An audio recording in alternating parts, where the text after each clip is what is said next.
ओम गण गणपते नमः। ओम सरस्वते नमः। ओम गुरुदेवाय नमः। श्री दुर्गा सप्तशती का 5वां अध्याय।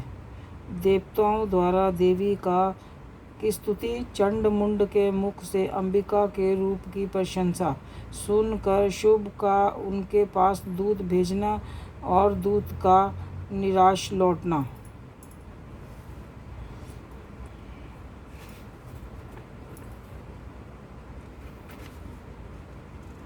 ऋषि कहते हैं, पूर्व काल में शुभ और निशुभ नामक असुरों ने अपने बल के घमंड में आकर शचीपति इंद्र के हाथ से तीनों लोकों का राज्य और यज्ञ भाग छीन लिए।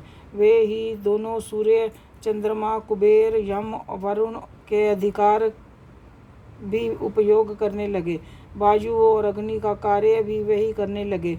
उन दोनों ने सब देवताओं को तिरस्कृत, राज्य भ्रष्ट, प्रजित तथा अधिकारहीन करके स्वर्ग से निकाल दिया।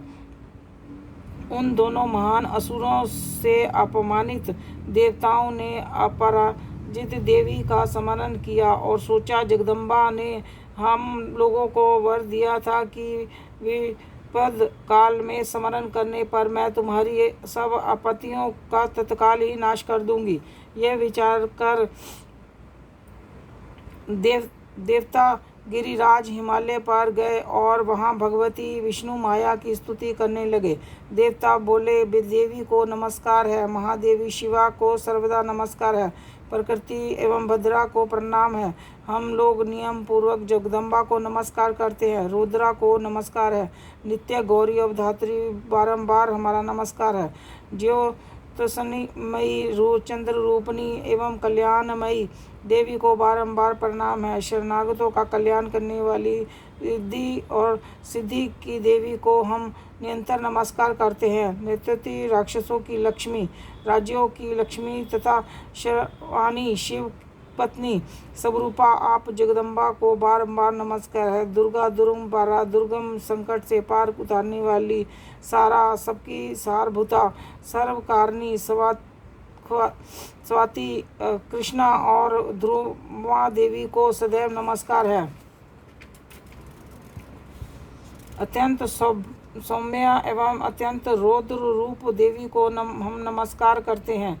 उन्हें हमारा बारंबार नमस्कार है। जो देवी सब प्राणियों में विष्णु रूप विष्णु माया के नाम से कही जाती है, उनको नमस्कार है, उनको बारंबार नमस्कार है, उनको बारंबार नमस्कार है। जो देवी उस प्राणियों में चेतना कहलाती है, उनको नमस्कार है, उनको नमस्कार है, उनको बारंबार नमस्कार है। जो देवी सब प्राणियों में बुद्धि रूप से स्थित है, उनको नमस्कार है, उनको नमस्कार है, उनको बारंबार नमस्कार है। जो देवी सब प्राणियों में निद्रा रूप से स्थित है, उनको नमस्कार है, उनको नमस्कार है, उनको बारंबार नमस्कार है। जो देवी सब प्राणियों में शुद्धा रूप से विद्यमान है, उनको नमस्कार है, उनको नमस्कार है, उनको बारंबार नमस्कार है। जो देवी सब प्राणियों में छाया रूप से विद्यमान है, उनको नमस्कार है, उनको नमस्कार है, उनको बारंबार नमस्कार है।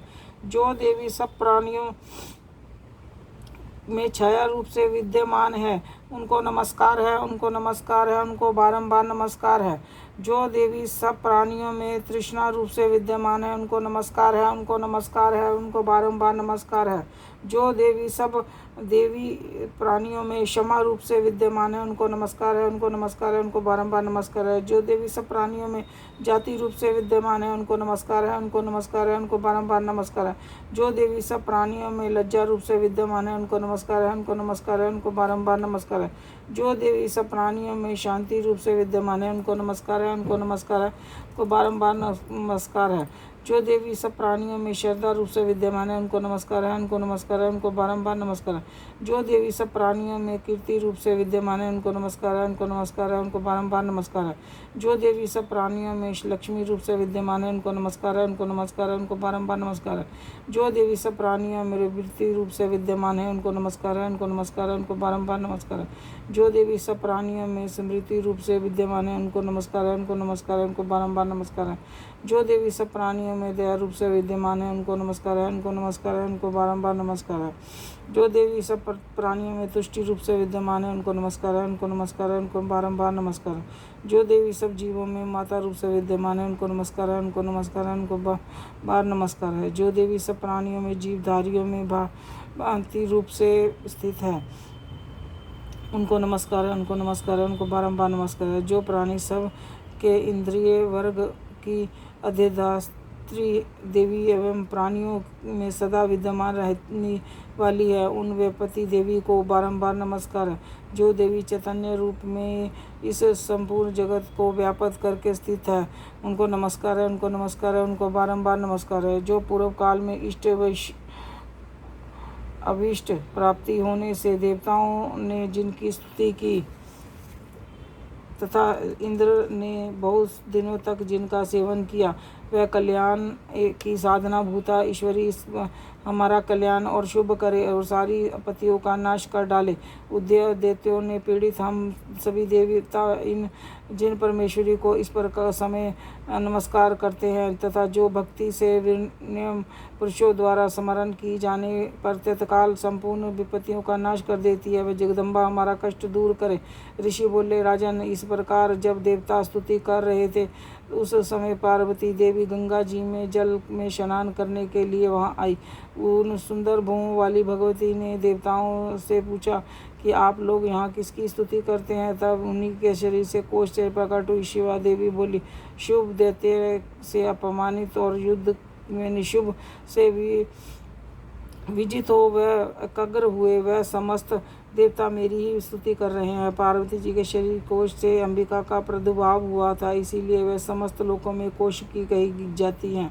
कौशिकी के प्रकट हो जाने पर पार्वती जी का शरीर काले रंग का हो गया, अतः वह हिमालय पर रहने वाली कालिका देवी के नाम से प्रसिद्ध हुई। दंततर शुभ निशुभ के भृत्य चंड मुंड वहाँ उपस्थित हुए और उन्होंने मनोहर रूप वाली अंबिका देवी को देखा और फिर शुभ के पास जाकर बोले, महाराज, वह अत्यंत मनोहर स्त्री है जो अपनी दिव्या क्रांति से हिमालय को अलौकिक कर रही है। वैसा उत्तम रूप कहीं किसी के ने भी नहीं देखा होगा। दैत्यराज, पता लगाइए कि वह देवी कौन है और उसे पकड़ लीजिए। स्त्रियों में वह रतन है, उसका प्रत्येक अंग बहुत सुंदर है तथा वह अपने ही श्री अंगों की क्रांति से संपूर्ण दिशाओं के प्रकाश फैला रही है। असुश्वेश्वर अभी वह हिमालय पर विद्यमान है, आप उसे देख सकते हैं। प्रभु, तीनों लोकों में मणि, हाथी और घोड़े आदि जितने भी रत्न हैं वे सब इस सब में अपने आपके घर में शोभा पाते हैं। हाथियों में रतन रूप ऐरावत परिजात का वृक्ष और ऊंचे शेरवा घोड़ा, ये सब आपने इंद्र से ले लिए हैं। हंसों से जुता हुआ यह विमान भी आपके आंगन में शोभा पाता है। यह रतनभूत अद्भुत विमान जो पहले ब्रह्मा जी के पास था अब आपके पास यहाँ लाया गया है। यह पद्म महापद्म नामक निधि को आप कुबेर से छीन लाए हैं। समुद्र को ने आपको केशरों से सुशोभित किंजानी नामक माला भेंट की है, जिसके कमल कभी भी कुमलाते नहीं। स्वर्ण की वर्षा करने वाला वरुण का छत्र भी आपके घर में शोभा पाता है। तथा ये श्रेष्ठ रथ और जो पहले प्रजापति के अधिकार थे वे आपके पास हैं। देवतेश्वर मृत्यु की वित्तता नाम वाली शक्ति भी आपने छीन ली है तथा वरुण का पाश और समुद्र में होने वाले सब प्रकार के रतन आपके भाई निशुभ के अधिकार में हैं। अग्नि से ने भी समस्त सविता शुद्ध किए हुए 2 वस्त्र आपको भेंट किए हैं। दैत्यराज, इस प्रकार सभी रतन आपके एकत्रित कर लिए हैं। फिर भी जो ये स्त्रियों का रतन रूप कल्याणमयी देवी है उन्हें क्यों नहीं अपने अधिकार में ले लेते। ऋषि बोले, चंड और मुंड का यह वचन सुनकर शुभ ने महादैत्य सुग्रीव को दूत बनाकर भेजा। कहा, तुम मेरी आज्ञा से उससे ये बातें जाकर कहो और ऐसा उपाय करो जिससे प्रसन्न होकर वह शीघ्र यहाँ आ जाए। यहाँ वह दूत पर्वत के अत्यंत रमणीक प्रदेश में जहाँ देवी स्थित थी वो गया और मधुर वाणी से कोमल वचन बोला। दूत बोला, देवी तेरा शुभ इस समय त्रिलोकीपति हैं, मैं उन्हीं का भेजा हुआ दूत हूँ और यहाँ तुम्हारे पास आया हूँ। उनकी आज्ञा सदा सब देवता एक स्वर में मानते हैं, कोई उसका उल्लंघन नहीं कर सकता। वे संपूर्ण देवताओं को पराजित कर चुके हैं। उन्होंने तुम्हारे लिए संदेश दिया है, जो सुनो। उन्होंने कहा है कि तीनों लोक मेरे अधीन चलते हैं, संपूर्ण यज्ञों के भाग को भी मैं पृथक पृथक भोगता हूँ। तीनों लोकों में जितने श्रेष्ठ रत्न हैं वे सब मेरे अधिकार में हैं। देवराज इंद्र का वाहन ऐरावत, जो हाथियों में रत्न के समान मैंने छीन लिया है। क्षीर सागर में को मथने से जो अश्व रत्न उच्च शर्वा प्रकट हुआ है, देवताओं ने मेरे पैरों के नतक होकर समर्पित किया है। सुंदरादि उनके सिवा और भी जितने रत्न भूत पदार्थ देवताओं के गंधर्वों और नागों के पास थे, वे सब मेरे को ही पास आ चुके हैं। देवी, हम लोग तुम्हारे संसार की स्त्रियों में रत्न मानते हैं, अतः हमारे पास आ जाओ, क्योंकि रत्नों का उपभोग करने के लिए हम ही हैं। चपल कटासों वाली सुंदरी, तुम मेरी या मेरे भाई माँ पराक्रमी निशुभ की सेवा में आ जाओ, क्योंकि तुम रत्न रूपा हो। मेरा वरण करने से तुम्हें अतुल्य महान ऐश्वर्य की प्राप्ति होगी। अपनी बुद्धि से यह वचन कर तुम मेरी पत्नी बन जाओ। ऋषि बोले कि दूत को यह कहने पर कल्याण रूपा भगवती देवी ने सकल जगत को धारण करती है। मन ही मन गंभीर भाव से मुस्कुराती हुई बोली। देवी ने कहा, दूत तुम सत्य कहते हो, इसमें लेश मात्र भी झूठ नहीं है। तुम तीनों लोकों का स्वामी हो, निशुभ भी उन्हीं के समान शुभ तीनों लोकों के स्वामी और निशुभ भी उन्हीं के समान बली हैं। किंतु इस विषय में मैंने जो प्रतिज्ञा कर ली है उसे कैसे मिथ्या करूं? मैंने अपनी अल्प बुद्धि के कारण पहले से ही जो प्रतिज्ञा कर रखी है उसे सुनो। जो मुझे संग्राम में जीत लेगा, जो मेरे मद को चूर कर देगा तथा संसार में जो मेरे समान बली होगा, वही मेरा वर्ण करेगा। इसीलिए शुभ अथवा महादित्य निशुभ स्वयं ही यहाँ पधारे और मुझे जीतकर शीघ्र ही हस्त ग्रहण कर ले, इसमें विलम्ब की क्या बात है? दूत बोला, देवी तू घमंड में भरी हो, मेरे सामने ऐसी बात मत करो। त्रिलोकी के सामने ऐसा कौन सा पुरुष है जो निशुभ के सामने सामना कर सकता है? देवी, अन्य देवताओं के सामने भी सारे देवता युद्ध में नहीं ठहर सकते, फिर तुम अकेली स्त्री होकर क्या ऐसे ठहर सकती हो? जिन शुभ और आदि देवताओं के सामने इंद्र आदि देवता भी युद्ध के खड़े नहीं हुए, उसके सामने तुम स्त्री होकर कैसे आ जाओगी? इसीलिए तुम मेरे कहने से शुभ निशुभ के पास चली जाओ। ऐसा करने से तुम्हारी गौरव की रक्षा होगी, अथवा जब वे केशों से पकड़कर घसीटते तथा तुम्हें अपनी प्रतिष्ठा खोकर जाना पड़ेगा। देवी ने कहा, तुम्हारा कहना ठीक है, शुभ बलवान है, निशुभ भी बड़ा पराक्रमी है, किंतु क्या करूं? मैंने पहले ही बिना सोचे समझे प्रतिज्ञा कर ली है। अब तुम लोग मैंने तुमसे जो कुछ कहा है वह सब असुर राज से आदर पूर्वक कहना, फिर उन्हें उचित जान पड़े सो करे। 5वां अध्याय समाप्त। दुर्गा सप्तशती का 5वां अध्याय समाप्त। जयकारा शेरावाली दा, बोल साचे दरबार की जय।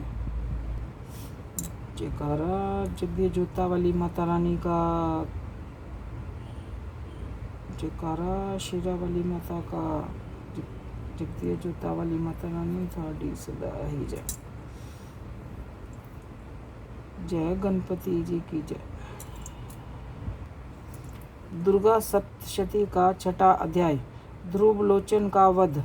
6वां अध्याय। ऋषि बोले, देवी का कथन सुनकर दूत को बड़ा क्रोध हुआ। उसने दैत्यराज के पास जाकर समाचार विस्तार पूर्वक कह सुनाया। दूत के वचन को सुनकर दैत्यराज कुपित हो उठा और असुर सेनापति ध्रुवलोचन से बोला कि ध्रुवलोचन, तुम शीघ्र ही अपनी सेना साथ लेकर जाओ और उस दुष्टा को केश पकड़कर घसीटते हुए जबरदस्ती जहाँ ले आओ। उसकी रक्षा करने के लिए यदि कोई दूसरा खड़ा हो, वह देवता, यज्ञ अथवा गंधर्व कोई भी हो को ना हो, उसे अवश्य मार डालना। ऋषि बोले, शुभ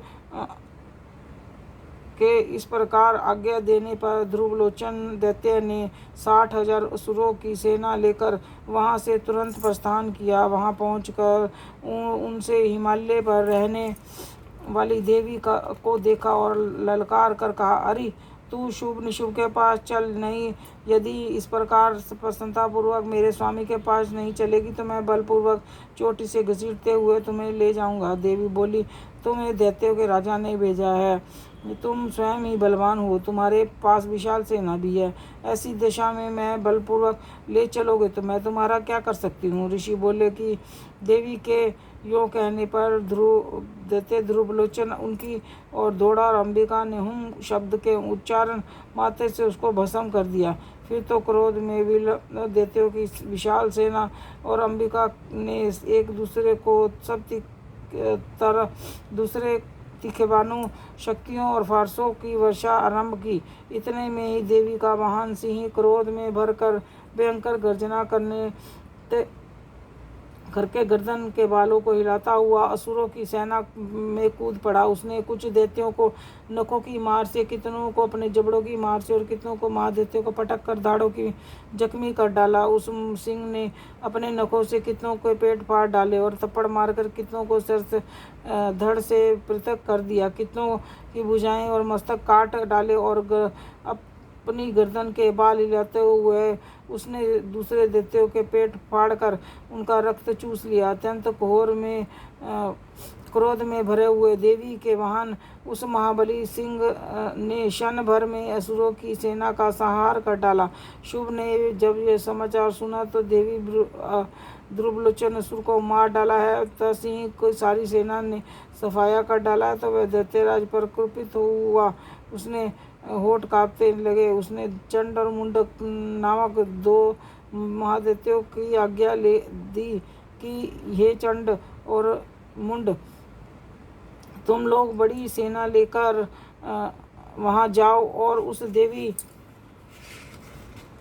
को झोटे पकड़कर उसे बांधकर शीघ्र ही यहाँ ले आओ। यदि इस प्रकार उसको लाने में तुम्हें संदेह हो तो युद्ध में सब प्रकार से अस्त्र शस्त्रों तथा समस्त असुरी सेना का प्रयोग करके उसका वध कर डालना। उस दुष्टा की हत्या होने पर, सिंह के मारे जाने पर उस अंबिका को बांधकर भी शीघ्र ही लौट आना।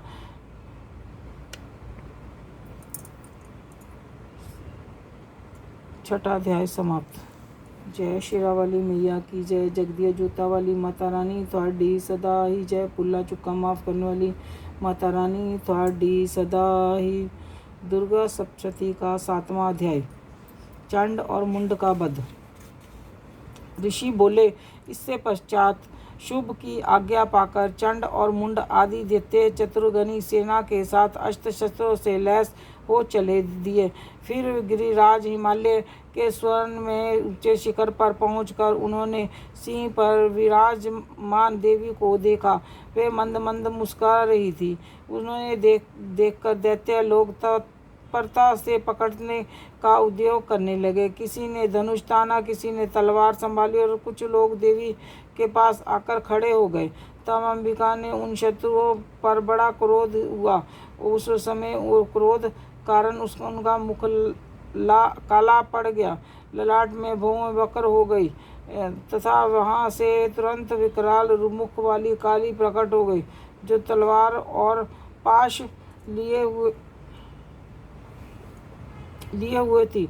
विचित्र खंडक वाग धारण किए हुए और चीते के चमड़े की साड़ी पहने हुए नरमुंडों की माला से अलंकृत थी। उसके शरीर का मांस सूख चुक गया था, केवल मात्र अस्थि पंजर शेष था, जिससे वह अत्यंत भयंकर जान पड़ती थी।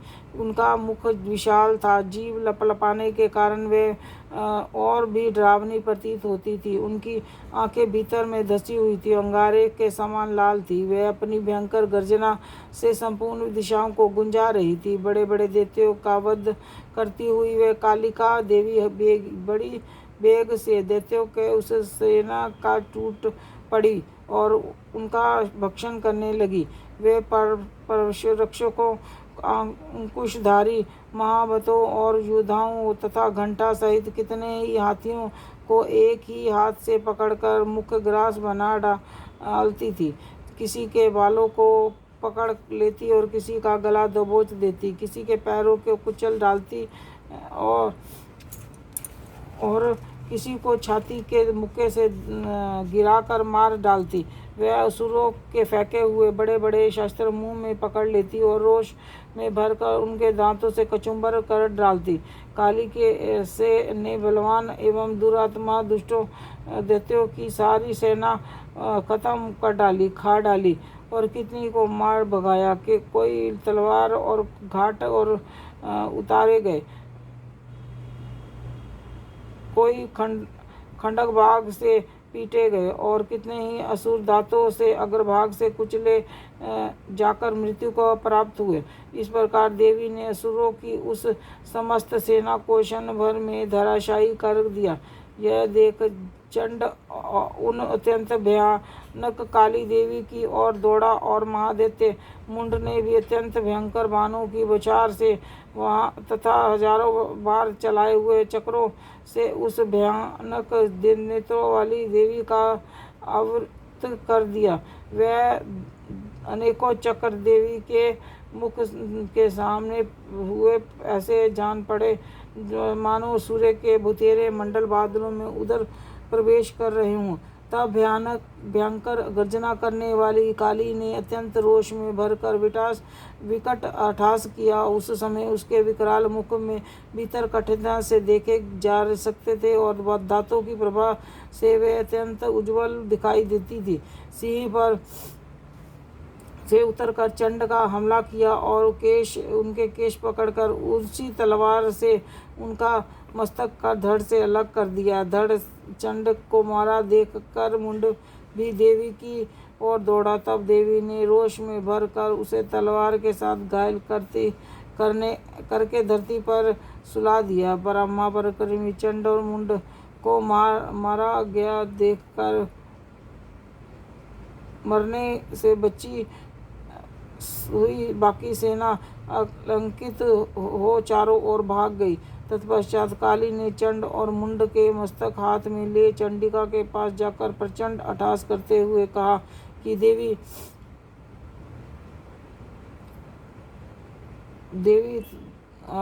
मैं चंड और मुंड नाम के इन दो महासुरों को भेंट करने के लिए लाई हूँ। अब युद्ध यज्ञ में तुम शुभ और निशुभ का स्वयं ही बोध करना। ऋषि बोले कि वहाँ लाए हुए उन चंड मुंड नामक दैत्यों को देखकर कल्याणमयी चंडी ने काली से मधुर वाणी में कहा, देवी तुम चंड और मुंड को लेकर मेरे पास आई हो, इसीलिए संसार में चामुंडा के नाम से तुम विख्यात होगी। 7वां अध्याय समाप्त। जयकारा शेरा वाली दा बोल साचे दरबार की जय। जगदियाँ जूता वाली माता रानी थोड़ी सदा ही जय। 8वां दुर्गा सप्तशती का 8वां अध्याय। रक्त बीज का वध। ऋषि बोले, चंड और मुंड नामक दैत्यों के मारे जाने तथा बहुत की सेना के विनिष्ट हो जाने पर दैत्यों के राजा प्रतापी शुभ ने मन में बहुत क्रोध पैदा हुआ और उनके दैत्यों की संपूर्ण सेना को युद्ध के लिए प्रस्थान करने का आदेश दिया। वह बोला, आज उदययुग नाम के 86,000 सेनापति अपनी सेनाओं के साथ युद्ध के लिए कूच करें और कंबू नाम वाले दैत्यों के 84 सेनापति अपनी अपनी सेनाओं में घिरे हुए यात्रा करें। 50 कोटि वीर्य कुल के और 100 ध्रुम कुल के असुर सेनापति मेरी आज्ञा से सेना सहित प्रस्थान करें। कालक द्रोद मौर्य और काल में असुर भी लड़ाई के लिए तैयार हो मेरी आज्ञा से तुरंत प्रस्थान करें। भयानक शासन करने वाला असुर राज शुभ और इस प्रकार आज्ञा दे शस्त्रों बड़ी बड़ी सेनाओं के साथ युद्ध के लिए प्रस्तुत हुआ। उसकी अत्यंत भयंकर सेना को आती देख चंडिका ने अपने धनुष की टकार से पृथ्वी को और आकाश को बीच में भाग गुंजा दिया। राजन दंतता देवी के सिंह ने बड़े जोर से दहाड़ना आरंभ किया। फिर अंबिका ने घंटे की आवाज़ से उस निषाद को और भी अधिक बढ़ा दिया। धनुष की टकार सिंह की दहाड़ और घंटे की ध्वनि से संपूर्ण दिशा में गूंज उठी। उसी भयंकर शब्द से काली ने अपने विकराल मुख को और बढ़ा लिया तथा इस प्रकार वह विजयी हुई। उस तुमुल घोष को सुनकर दैत्यों को की सेना ने चारों ओर से आकर चंडिका देवी सिंह पर काली देवी को क्रोध पूर्वक घेर लिया। राजन, इसी बीच में असुरों के विनाश तथा देवताओं के अभ्युदय के लिए ब्रह्मा, शिवा, कार्तिकेय, विष्णु तथा इन आदि देवों की शक्तियां जो अत्यंत पराक्रम और बल से संपन्न थी, उनके शरीर से निकलकर उन्हीं के रूप में चंडिका देवी के पास गए। फिर जिस देवता का जैसा रूप था, जैसी वेशभूषा थी और जैसी सवारी थी, ठीक वैसा ही साधनों से संपन्न हो उनकी शक्ति असुरों की युद्ध करने के लिए आई। सबसे पहले हंसयुक्त विमान पर बैठी हुई अक्षय सूत्र और कमंडलू ले शोभामान ब्रह्मा की शक्ति उपस्थित हुई, जिसे ब्राह्मणी कहते हैं। महादेवी की शक्ति वृषण पर आरूढ़ हो हाथों में श्रेष्ठ त्रिशूल धारण किए हुए महानाग का कनक कर पहने मस्तक में चंद्ररेखा से विभूषित हो वहां पहुंची। कार्तिकेय जी की शक्ति रूपा जगदम्बिका उन्हीं का रूप धारण किए हुए श्रेष्ठ मयूर पर विराजमान हो हाथ में शक्ति और दैत्य से युद्ध करने के लिए आई। इसी प्रकार भगवान विष्णु की शक्ति अरुण और गरुड़ शंख, चक्र, गदा, शंख, धनुष तथा खंडक धारण किए वहां आई। अनुपम यज्ञ बराह और रूप धारण करने वाली श्री हरि की शक्ति भी बराह शरीर में धारण करके वहां उपस्थित हुई। नरसिंह शक्ति भी नरसिंह के सदस्य शरीर धारण करके वहां आई। उसकी गर्दन के बालों में झटके से आकाश के तारे बिखर पड़ते थे। इसी प्रकार इंद्र की शक्ति ब्रज हाथ में साधे गजराज ऐरावत पर आसीन हो आई। उसके भी शस्त्र नेत्र थे। जैसा इंद्र का रूप था वैसा ही उसका भी था। दंततर उस देव शक्तियों से घिरे हुए महादेव जी ने चंडिका से कहा, मेरी संतुष्टि के लिए तुम शीघ्र ही इन असुरों का विनाश कर दो। तब देवी के शरीर से अत्यंत भयानक और परम उग्र चंडिका शक्ति उत्पन्न हुई और सैकड़ों गिदड़ियों की भांति शब्द करने लगी।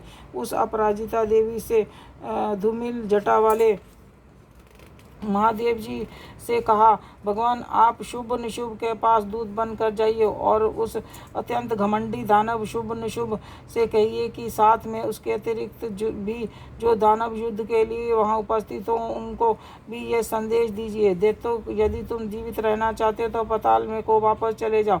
इंद्र के त्रिलोक्य का राज्य मिल जाएगा और देवता यज्ञ भाग का भोग करेंगे। यदि अपने बल का घमंड से चूर तुम युद्ध करना चाहते हो तो आओ, मेरी योगिनियां तुम्हारे कच्चे मांस से तृप्त हो। क्योंकि उस देवी ने भगवान शिव को दूत के कार्य के लिए नियुक्त किया था, इसीलिए वह शिवदूती के नाम से संसार में व्याकुत हुई। भगवान शिव के मुख से देवी के वचन सुनकर महादैत्य भी क्रोध से भर गए और जहाँ कल्याणी विराजमान थी उस और बढ़े। उसके बाद वह दैत्य क्रोध में भरकर पहले ही देवी के ऊपर बाण शक्ति और इष्टि और अनेकों अस्त्रों से वर्षा करने लगे। अब तब देवी ने भी खेल खेल में धनुष की टकार और की और उसके छोड़े हुए बड़े बड़े बाणों द्वारा दैत्यों को चलाए हुए बाण शक्ति और फारसों को काट डाला।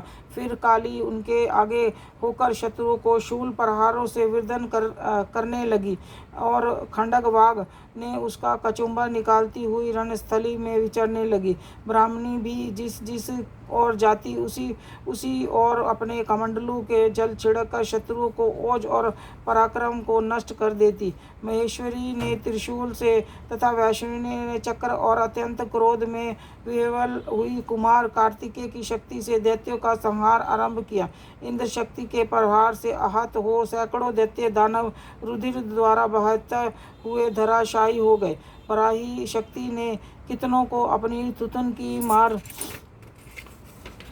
से नष्ट किया। दाढ़ों से अग्रिम भाग से कितनों की छाती फाड़ दी तथा कितने ही दैत्य चक्र की चोट से विदन हो गए। नरसिंह भी दूसरे महादैत्यों को अपने नखों से विदन करके छाती और नाद से दिशाओं में आकाश को गुंजाती हुई युद्ध क्षेत्र में आवाज विचरने लगी। शिवदूती के प्रचंड अट्टहास से अत्यंत भयभीत हो कितने ही असुर पृथ्वी पर गिर पड़े। उन्हें शिवदूती ने उस समय अपना ग्रास बना लिया। इस प्रकार क्रोध में भरे हुए मातृगणों को नाना प्रकार के उपायों से बड़े बड़े असुरों का मर्दन देख दैत्य सैनिक भाग खड़े हुए। मर्त्यगणों से पीड़ित दैत्यों को युद्ध से भागते देख रक्त बीज का नाम का महादैत्य कुपित हो युद्ध के लिए आगे बढ़ा। उसके शरीर से जब रक्त की बूंद पृथ्वी पर गिरती तब उसी के समान शक्तिशाली एक दूसरा महादैत्य पृथ्वी पर पैदा हो जाता।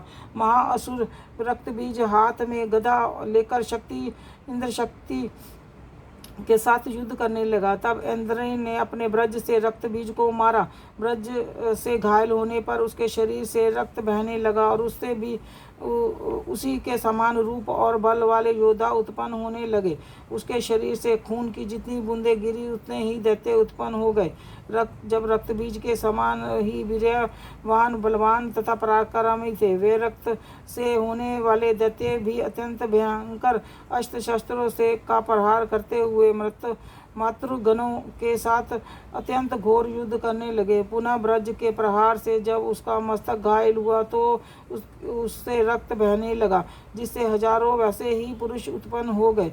वैष्णवी ने युद्ध में रक्त बीज पर चक्र का प्रहार किया और इंद्र से दैत्य सेनापति को गदा से चोट पहुंचाई। वैष्णवी के चक्र से घायल होने पर उसके सिर से जो रक्त बहा उससे उसी के बराबर आकार वाले सहस्त्रों महादैत्य प्रकट हुए और उनसे द्वारा संपूर्ण जगत व्याप्त हो गया। कुमारी ने शक्ति से, बराही ने खड्ग से और महेश्वरी ने त्रिशूल से महादैत्य रक्तबीज को घायल किया। उस महादैत्य रक्तबीज ने जब क्रोध में भरकर गदा से सभी मात्र शक्तियों को पृथक प्रहार किया। शक्ति और शूल आदि से अनेक बार घायल होने पर उसके शरीर से रक्त की धारा पृथ्वी पर गिरी। उससे भी सैकड़ों असुर उत्पन्न हुए। इस प्रकार उस महादैत्य के रक्त से प्रकट हुए असुरों द्वारा संपूर्ण जगत व्याप्त हो गया। इससे वे देवता आतंकित हो उठे। देवताओं को उदास देख चंडिका ने काली से शीघ्रतापूर्वक कहा, चामुंडे, तुम अपने मुख को और भी विस्तृत करो और मेरे शास्त्रपात से गिरने वाले रक्त बिंदुओं को, उनसे उत्पन्न हुए वाले महादैत्य को तुम अपने इस उतावले मुख में खा जाओ। इस प्रकार रक्त से उत्पन्न होने वाले महादैत्यों का भक्षण करती हुई तुम रण में विचरती रहो। ऐसा करने से उस दैत्य का सारा रक्त खत्म हो जाएगा और वह स्वयं ही नष्ट हो जाएगा। उस भयंकर दैत्य को जब तुम खा जाओगी तो दूसरे नए दैत्य उत्पन्न नहीं हो पाएंगे। यूँ कहकर चंडिका देवी ने शूल से रक्त बीज को मारा और काली ने अपने मुख में उसका रक्त ग्रहण कर लिया। तब उसने चंडिका पर गदा का प्रहार किया, किंतु उस गदापात से देवी का तनिक भी वेदना नहीं हुई। रक्त बीज के घायल शरीर से बहुत सा रक्त गिरा, किंतु ज्यों ही गिरा त्यों ही चामुंडा ने उसे अपने मुख में ले लिया। रक्त गिरने से काली के मुख में जो महादैत्य उत्पन्न हुआ उन्हें भी यह चाट कर गई और उससे रक्त बीज का रक्त भी पी लिया। दंततर देवी के रक्त बीज को इसका रक्त चामुंडा ने पी लिया। ब्रज बाण खंडक तथा दृष्टि आदि से मार डाला। राजन, इस प्रकार शास्त्रों से के समुदाय से घायल वह रक्तबीज हुआ। महादैत्य रक्तबीज पृथ्वी पर गिर पड़ा। ने ईश्वर, इससे देवताओं को अधिक हर्ष की प्राप्ति हुई और मतगन उस असुरों के रक्तपान के मध्य में उदित होकर नाचने लगे। 8वां अध्याय समाप्त। जयकारा शेरावाली दा बोल साचे दरबार की जय। जगदिया जोता वाली माता रानी थोड़ी सदा ही जय। भुला चुका माफ करने वाली माता रानी थोड़ी सदा ही